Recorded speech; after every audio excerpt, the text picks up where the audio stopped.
नमस्ते दोस्तों, मैं हूं योग आचार्य राजीव कुमार और मैं आज आपको बताने वाला हूं sciatica पेन। जो पेन आपकी कमर से निकल के आपके पैरों की ओर जाता है, आपके लंबर रीजन से और सैक्रल रीजन से जो नर्व निकलती है वो आपके पैरों की ओर दर्द करते हुए जाती है। L4 L5 से निकलती है और पैर के पीछे से जाती हुई आपके पैर में भयंकर दर्द होता है। तो sciatica पेन को ठीक करने के 2 आसन मैं आपको बताऊंगा। तो दोनों आसन यदि आप करेंगे तो डेफिनेटली आपको लाभ होगा। जिनको थोड़ा कम दर्द है वो इस आसन को कर सकते हैं, जिनको ज्यादा है वो भी करेंगे, लेकिन कुछ आसन ऐसे होते हैं अधिक दर्द होता है तो लोग नहीं कर पाते। दोनों पैरों को बेंड किया और बेंड करने के बाद जिस पैर में दर्द है उस पैर को दूसरे पैर के ऊपर रखेंगे इस प्रकार। सपोज इस पैर में आपको दर्द है तो इसको आपने घुटने पे रखना है और यहाँ से पकड़ करके श्वास को बाहर निकालते हुए अंदर की ओर दबाइए और कम से कम 10 सेकंड का होल्ड आपको यहाँ पर करना है। आप फील करेंगे यहाँ पर एक दबाव आपको लगेगा और ऐसे श्वास को बाहर निकालते हुए थोड़ा रेस्ट करने के बाद फिर से दोबारा इसी प्रकार से दबाइए। आप ये अभ्यास दोनों पैरों से भी कर सकते हैं और आप देखेंगे कि आपको इसमें बहुत लाभ मिलेगा। मुख्य रूप से sciatica पेन वालों के लिए है। साथ ही साथ आप दूसरा अभ्यास इसमें कर सकते हैं, पैर को इस तरह से ऊपर उठाना है और पंजे को अपनी ओर खींचना है, फिर होल्ड करना है, फिर खींचना है अपनी ओर, यहाँ पे होल्ड करना है, फिर ढीला छोड़ना है। इस प्रकार से आप जिस पैर में दर्द है ऐसे बदल बदल के दोनों पैरों से कर सकते हैं। ये अभ्यास उन लोगों के लिए है जिनको भयंकर दर्द है, वो बाकी और एक्सरसाइज यदि नहीं कर पाते हैं तो ये अभ्यास उनको करना है। और दूसरा अभ्यास है इस प्रकार से मार्जरी आसन, कैट्स एंड कैमल पोज इसको बोलते हैं। ऐसे आएंगे और जिस पैर में आपको दर्द है उस पैर को मोड़ करके इस प्रकार से दोनों हथेलियों के बीच में रखेंगे, पीछे वाले पैर को सीधा करेंगे। ये वाला अभ्यास जिनको अत्यधिक दर्द होता है वो लोग नहीं कर पाते हैं।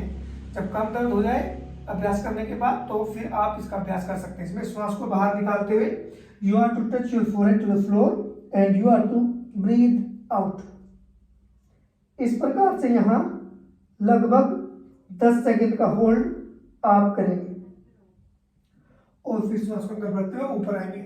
हल्का सा स्ट्रेच करेंगे पीछे की ओर, ज्यादा जोर पीछे की ओर नहीं लगाएंगे जब तक आप ठीक नहीं हो जाते हैं। हल्का सा प्रेशर रखेंगे और इस प्रकार से दोबारा से आप इसी प्रकार से श्वास को बाहर निकाल के आगे की ओर टच करेंगे और 10 सेकंड का होल्ड करने के बाद वापस दोनों पैरों से करोगे तो वेल एंड गुड और ये आपको बहुत लाभ देने वाला है।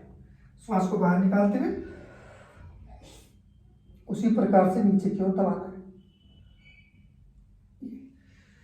और श्वास को अंदर भरते हुए धीरे से वापस। इस प्रकार से आप ये अभ्यास 2-2, 3-3 राउंड आप करेंगे और 2-2, 3-3 राउंड करने के बाद आप पाएंगे कि आपको इसमें बहुत लाभ मिलेगा, बहुत बेनिफिट आपको इसमें होगा और बहुत मैजिक होता है इसमें। मात्र ये अभ्यास करने से बहुत मैजिक होता है। यदि आप ये दोनों अभ्यास भी नहीं कर पा रहे हैं sciatica पेन के लिए तो इसका मतलब है फिर आपको योग थेरेपिस्ट की जरूरत है जो आपको आपके साथ रह करके योग अभ्यास कराएंगे। उसके लिए आपको एक कुशल योग शिक्षक की आवश्यकता होगी। तो आप किसी अच्छे योग शिक्षक की मदद लेकर के 10 से 15 विजिट कम से कम लगती हैं थेरेपी देने में, तो तब आराम आ जाता है और ये आराम परमानेंट होता है। परमानेंट मतलब दवाइयाँ खाने से आपको पूरी तरह से आराम कुछ समय के लिए आएगा, लेकिन यदि आप ये योगाभ्यास अपने साथ जोड़ेंगे तो आपको अधिक लाभ मिलेगा। साथ ही साथ मैं आपको बताता हूँ कि कुछ यदि दर्द अधिक हो तो आपको कुछ चीजें नहीं खानी है। आपको क्या नहीं खाना है? आपको गोभी नहीं खानी है, बैंगन नहीं खाना है, किसी भी प्रकार के ठंडे और खट्टे पदार्थ आप नहीं खाएंगे, चावल दही मट्ठा का भी आप सेवन नहीं करेंगे, छोले और चनों को भी कुछ समय के लिए आप अवॉइड कर दीजिए। इसका ये आपको नहीं खाना है। ये वात बढ़ाने वाली चीजें हैं आपके शरीर में। और शाम के समय मेथी दाना पानी में भिगोइए और सुबह उस पानी को हल्का सा गुनगुना करके गर्म करके पी लीजिएगा, उससे आपको इसमें आराम मिलेगा। यदि मेथी दाना आप भिगोना भूल जाते हैं तो आप उसको पीस के रख लो, आधा चम्मच से थोड़ा कम आपको पानी के साथ फंकी लेनी है, वो आपको कोई नुकसान नहीं करेगा। सर्दी के मौसम में आप इसको आराम से ले सकते हो। गर्मी में थोड़ा गर्मी करता है सूखा यदि आप खाते हैं, लेकिन भिगो के खाना है गर्मियों में भी यदि आपको ये खाना है। तो शाइटिका पेन में आपको आराम मिलेगा।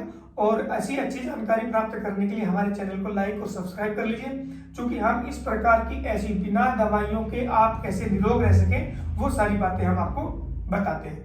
Thank you very much for my side, have a nice day, great.